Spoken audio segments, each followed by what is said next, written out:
This 70-year-old lady with end-stage renal disease came to the emergency department because of chest pain.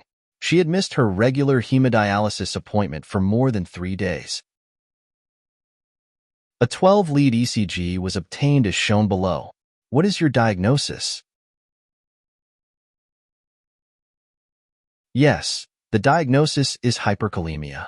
A lab test showed metabolic acidosis and serum potassium level of 6.8 millimoles per liter. If a uremic patient walks into your ED with a missed hemodialysis appointment, obtaining a 12-lead ECG to exclude hyperkalemia is your first priority, regardless of the chief complaint.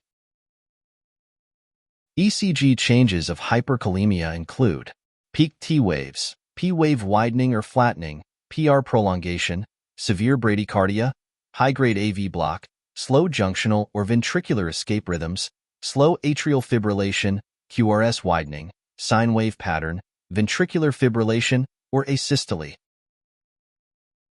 Treatment of hyperkalemia include intravenous calcium gluconate or calcium chloride, sodium bicarbonate, insulin with dextrose, beta agonists, diuretics, potassium binding resins, such as kxalate or calamate, and hemodialysis. Note that treatment with intravenous calcium is only necessary if the potassium level is greater than 6.5 or if the ECG shows changes associated with hyperkalemia.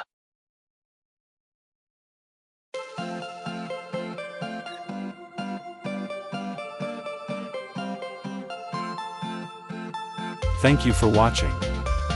Please subscribe to our channel by clicking the subscription button.